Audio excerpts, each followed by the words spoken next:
Tarek for starting the English presentation track. So my presentation is going to be in English as well.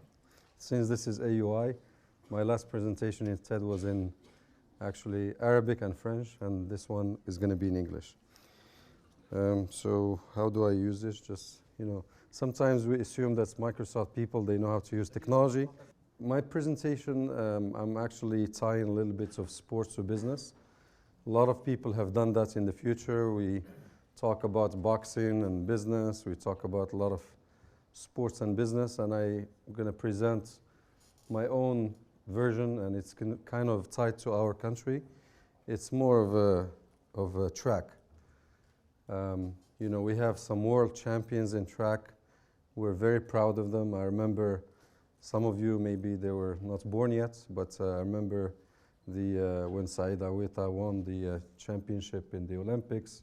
Nawal Moutaoukil, actually a lot of people actually had tears in their eyes, for the first time.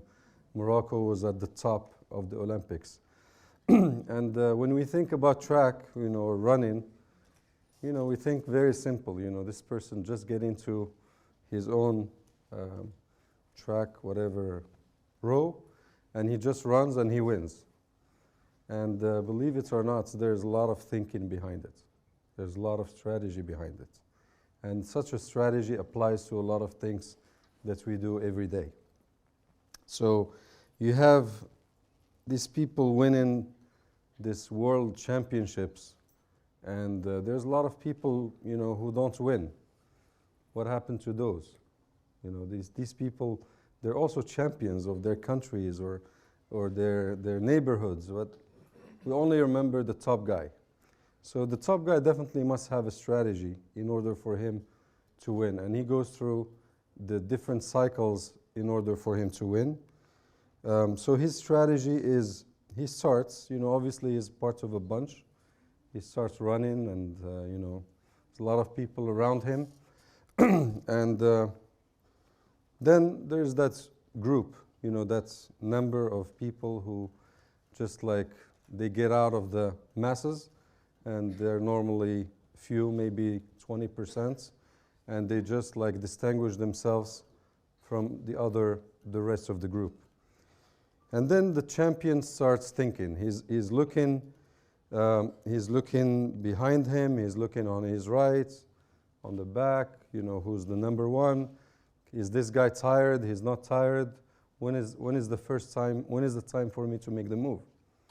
And at the right time, he has to choose the right moment to make the move and really excel and really reach out as fast as possible to that end line.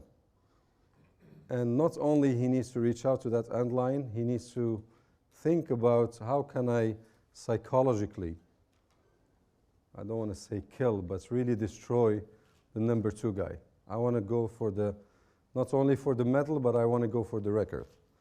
And that's what gives him the glory. So there's, we see all this every day, but do we think about it? Do we think about how these people, what the psychological, just think about this person running for either 5 minutes or 10 minutes or even 10 seconds. If you look at the 100 meters, it's less than 10 seconds, and a person has to roll out this strategy. So the conclusion from what these people go through is there are lessons that we have to learn and appreciate. The first thing is it's okay to start with the crowd. It's not, there's no one will start alone. No idea just starts alone. There's a lot of people who have ideas, but other people have similar ideas. I think a good example, not many people know that the founder of our company, Bill Gates, he did not finish his graduate's his bachelor's degree.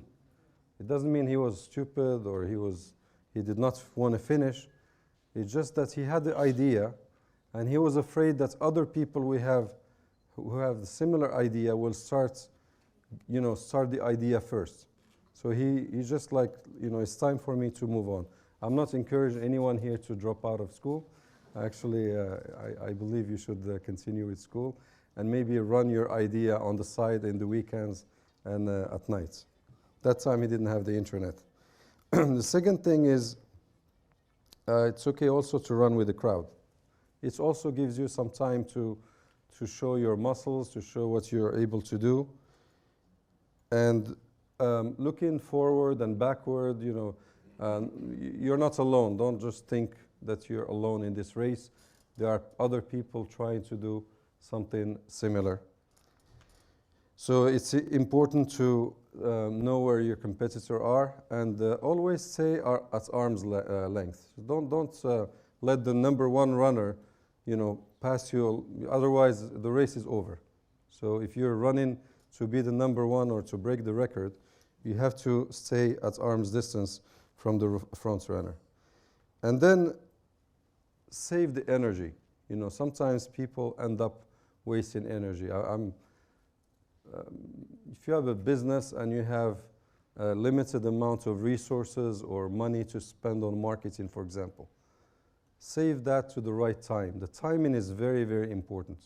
We've seen a lot of technologies out there, and unfortunately the timing was not right.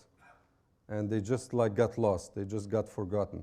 We have, maybe Tariq knows that, we have in the UK, we had this wall where they write down all the technologies that Microsoft invented that never saw the light. So don't think that, you know, some successful companies always have success after success. They go through also some technologies that they invent that unfortunately they don't see the light. And don't waste your resources as well, because sometimes you end up either their financial resources or even people's resources on the wrong things. What are the things that will make you up front? And the timing is key. When is the right time to put all the throttle, just accelerate and push and just go forward as fast as you can? That is key to the success. So all of a sudden running in the track is not as simple as you think. And then when you have the, you know, when you accelerate, you have such an impact that no one can catch you. And the last thing is break the record, win the war. Don't take any hostages, just drive as much as you can and break the record. Today, when we have someone like Hisham Garrouj or Saïd Awita, these people broke the record. That's why they're remembered. They're not remembered because they won an Olympics. They won, they are remembered because they broke the record. They were so far ahead that people for years were trying to catch up with them, and they couldn't. So this is a good lesson for us to learn from this, just a simple run and win. Just like it's a good thing to remind ourselves.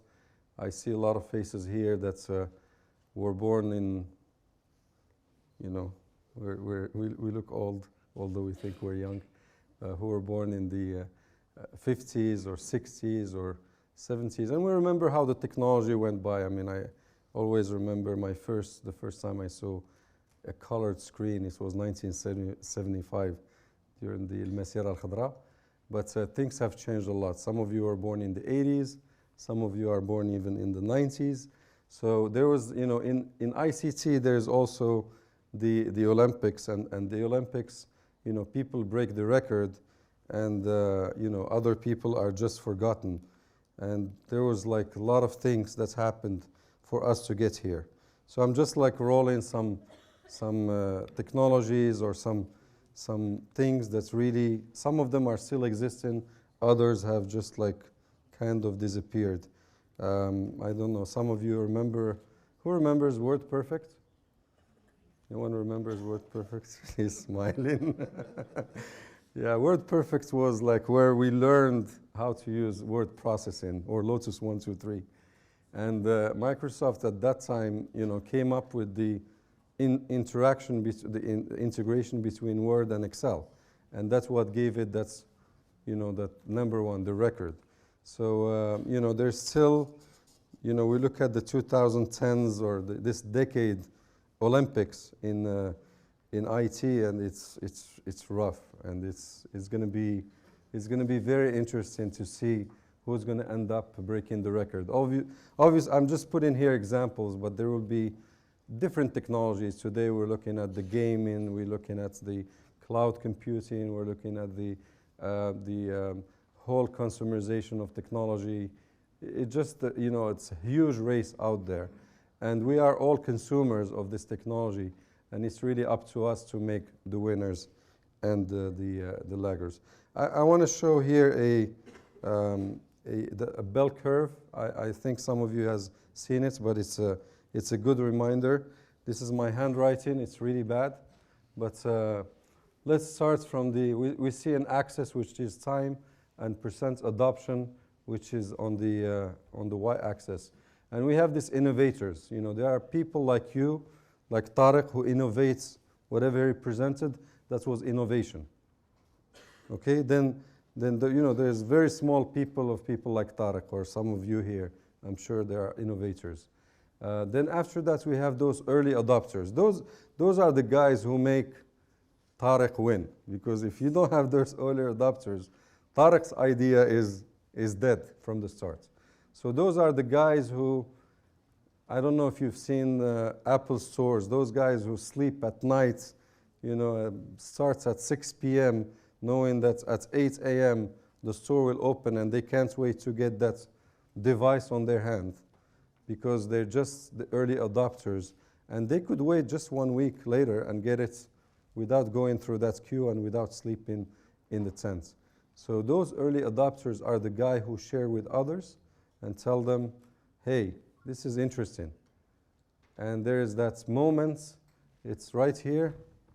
There is that moment where, it just jumps from those early adopters. They're not necessarily geeks, or they're just people who, whether it's democracy or anything, they're those courageous people who say, Tariq, I believe in what you're doing, and I'm going to jump with you right now.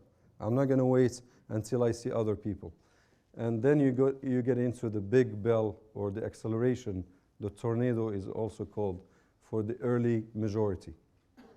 And then you have the 150,000. And now that Tariq talked to us about it, then we'll all go into his site and go into it and start voting. And we're probably the late majority. And then we have those laggers. Those guys are, they're the guys who are forced. Say, listen, if you don't go and vote in Tariq's site, then you're not going to get your salary at the end of the month. Those are the laggers. So this is, a bell curve, and this lesson applies to technologies, individuals, teams, companies, ideas. And that's my presentation. Thank you very much.